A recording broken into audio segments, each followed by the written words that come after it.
Yes, hello, hello. We're here for the Brentford preview, like 30 minutes before the game. Trying something different, doing a preview just before the game starts. Obviously, we have the lineups now, but before we get into everything, Karen, George, how you guys doing? I'm good, bro. Not too bad. Not gonna lie, I just woke up. The life of an international fan's a little bit strange over here, but no, we're good. I'm excited for the game. I'm not gonna lie because I think it's gonna be a good game. I think people are gonna be nervous, but it's a Brentford team that are in form. 9 unbeaten, 5 wins, 4 draws in their last nine. And in theory, they're a great team for us to have. I mean, probably one of the best attacking set piece teams in the league versus one of the traditionally best defensive set piece teams in the league, and except for really our last performance where we got undone by a Daesh back post header, which had been going on all game. It wasn't just that goal that we conceded. All game we struggled to really deal with that one phase of a defensive set piece. But and then in general, I just think Brentford are an amazing club. Everybody here knows that they're like my B team. If Crystal Palace is Chris's, Brentford's mine. And I love what they do. I think they've got a really nasty mid block. I think Josh De Silva being back and in form is huge. It makes them a different team. When we faced them, he wasn't really fit to return. So, I mean, he was back, but he wasn't in match fitness. He wasn't in the rhythm. Now he is. I just really like that former Hale End boy. But you know what? I'm not too worried about this game. If we do the fundamentals, I really think it's going back to basics. And I think Martin Odegaard had made a point kind of in like the pre-match notes that these have been some of the best training sessions he's seen in quite a while, which makes me really happy to hear. I feel I always said that, after that press conference with Mikel, his words said one thing and his face said another. Despite him saying he loved the players, he looked like he had just got out of a yelling match with his wife. So, like, I'm excited. I think it'll be a really good game, and I'm looking forward to it. Yeah, I mean it'll be a good game. I think the main thing is we're at home. We have the last two losses have both been away from home, so it'll be good to be back home. I mean Josh De Silva, as we talked about offline, he's not starting, and I think that's a big thing. I swear as well. Brentford, as good as their record is recently, their away record isn't as great. It's horrific. It's not great at all. So this is the thing. So I really feel being at home, having our fans behind us, getting behind them, and getting behind the boys and seeing what we can do with this Brentford team will be interesting. The main thing as well is a three at the back, and with Mikel, we've shown over the last two seasons, we've talked about this consistently. This is a team that loves playing against the three at the back, the spaces in wide areas, having that ability to hit the outlets out wide and really push their wing backs back into spaces that they don't want to be in. So it'll be good for us to see what we can do against this block. It'll be good to see what we can do in terms of getting a block away from our goal and really pushing them deep into their own half. But yeah, as George mentioned, they're a very good side in terms of being able to play around. Dave Rea being a great distribution goalkeeper. You've got a very good solid back three and midfielders that can really hurt you in especially in transition moments with Ivan Toney up top. So it will be an interesting game, and I'm looking forward to it. Well, yeah. Obviously, Brentford are unbeaten in their last five. Unbeaten in their last two away from home, despite being very poor from home before. What do you think has changed for them? Because obviously Tony's back, but what do you think has changed for them, and what do you think their threats will be going into the game today?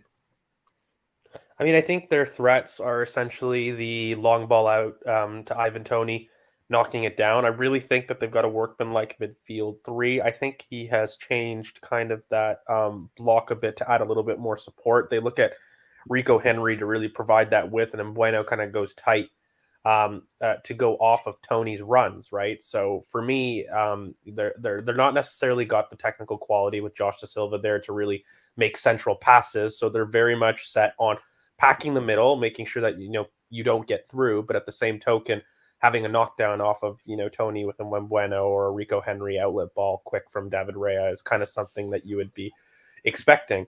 I think in terms of their back three, they're definitely a back three that I feel that you can get at, particularly Ben Mee is somebody that I think even from his Burnley days is somebody that I feel you can get in behind. So I think Saka is going to have a field day if we can really make sure to play the passes early and quick. What we can't do is allow what happened at Everton with Sean Dyche, where he had that 4-5-1, but basically moved the ball slow, and we didn't really offer ourselves between the lines. What we really need to do and make sure is we move the ball quick with purpose.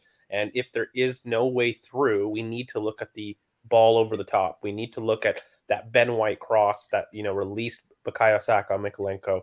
It was the one good chance that we really had, not just in that half, but really in that game. And I think that if we ever face a mid block, which we very well could, by the way, because they do play this 3-5-2 and that kind of flat midfield three with Norgard, Jensen, and Janelt.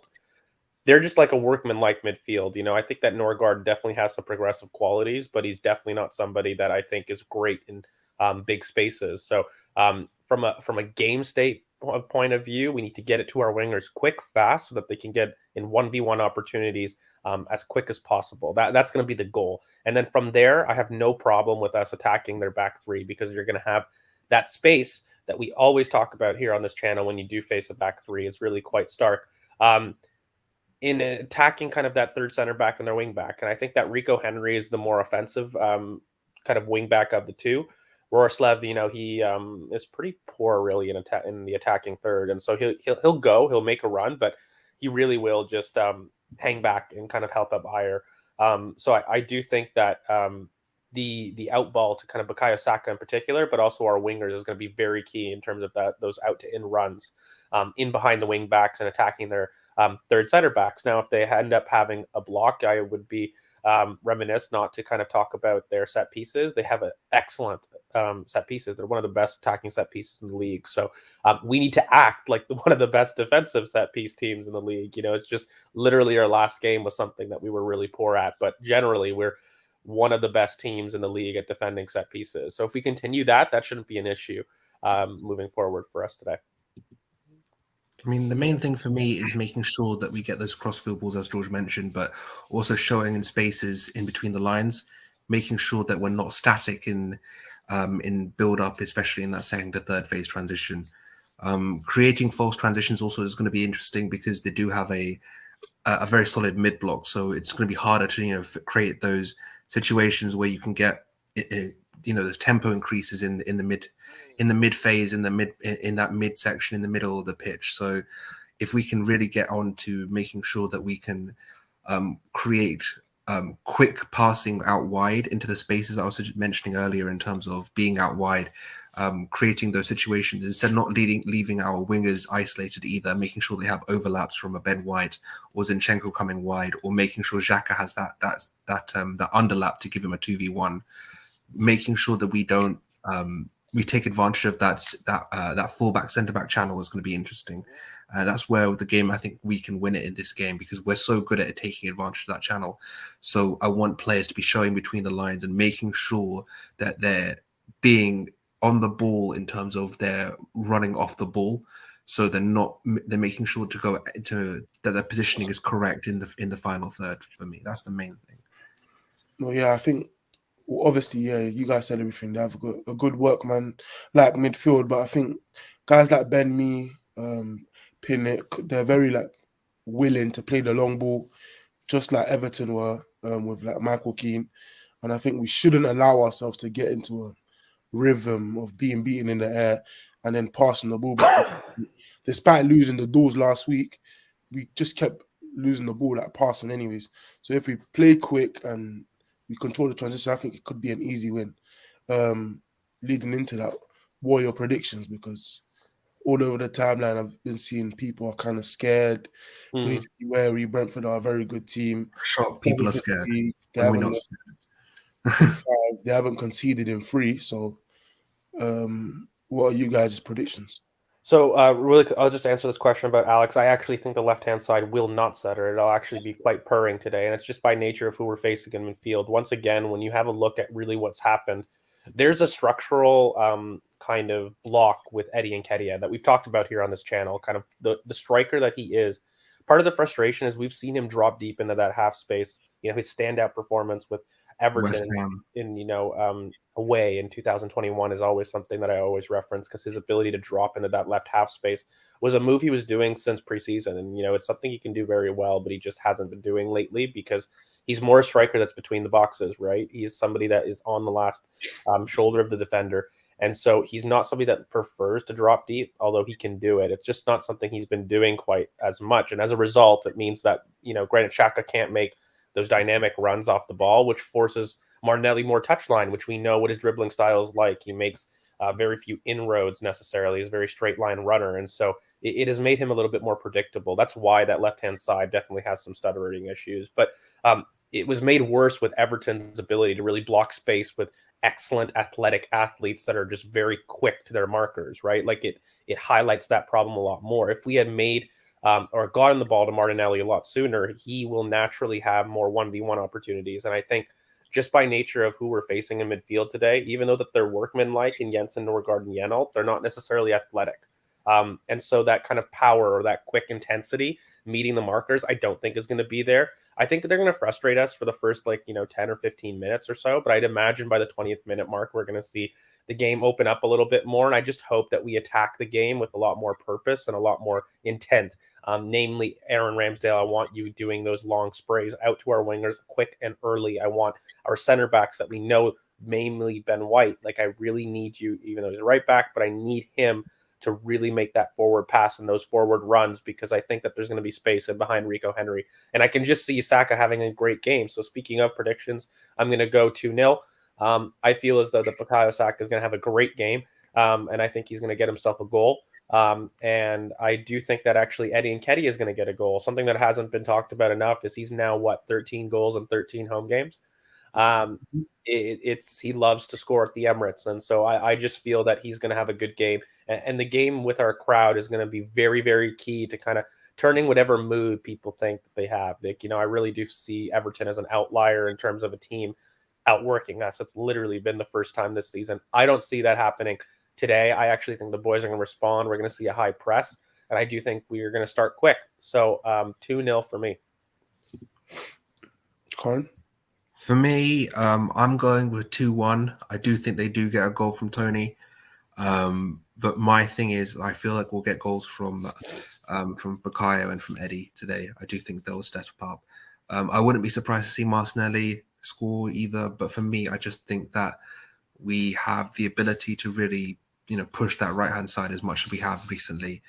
The interesting thing for me will be whether we can keep them penned in as much as when we do keep them penned in, how they spring. If they spring well and they spring onto Tony and then get that Mbeumo run that they like to try and pull off, then they can have an interesting effect on this game. But for me, I think the main thing will be is how well can we get, as I mentioned throughout this stream, how well can we distribute the ball wide and create cutback opportunities? And I think maybe a left to right, maybe a Martinelli cutback or a Xhaka cross that could be on. Maybe like the Eddie goal, the first Eddie goal against Man United, that kind of goal where you see a cross from wide or a cutback from wide, I think could be an interesting ploy at the back post for either Eddie or Saka. So I think 2-1 I'm going to go with.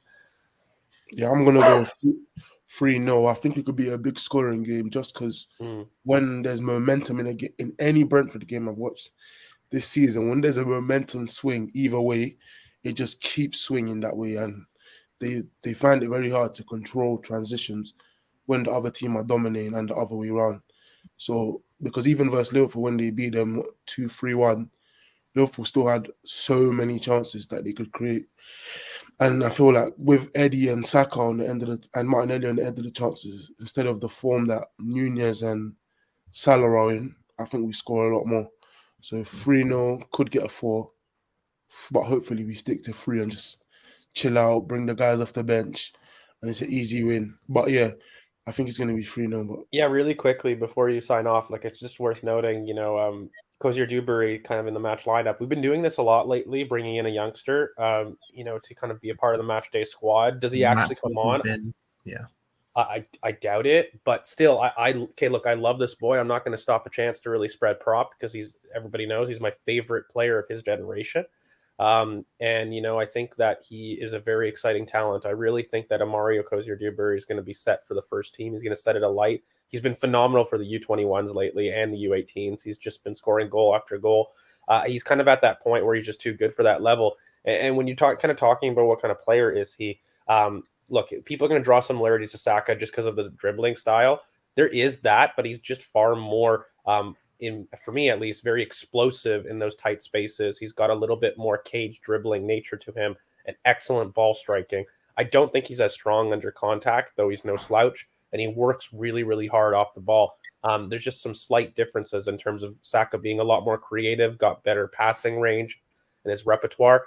Whereas Cozier Dewberry looks more as a forward. I describe him as more forward E in quotations than Saka was kind of at youth level. So he's somebody that is going to kind of satisfy that touchline right winger that a lot of people seem desperate to see the squad recruit. And I just feel as though that no one's seen Mario Cozier Dewberry, because if they had, they'd understand that we've got an A-level talent. And he's somebody that I've always said has potential to even play as an interior. Like, he is that good in terms of making those decisions and when they need to be made. Like, him and Saka have that in common, as that being kind of their number one skill, really. So look, I'm really happy that Cozier Dewberry's been at least in the match day squad. It definitely shows the club have a plan, and I think that while he may not get on, it is just hard, or it's kind of reward for his hard work with the youth, because he's been killing it lately. Okay. That's the last thing. Go on. No, actually, go on to sign off. We're running out of time. I need to go get a Bev anyway. Yeah. I was gonna say thank you for watching. Hopefully we win, and people stop saying that we've been found out and we're done. Hopefully it's a good performance at home. We've only conceded really to United. That's the only team that's put 2 past us at home. So hopefully that continues. Yeah. Thank you for watching. We'll be back soon with a review when we win. Please like, comment, share, and subscribe, and we'll peace. Peace, guys.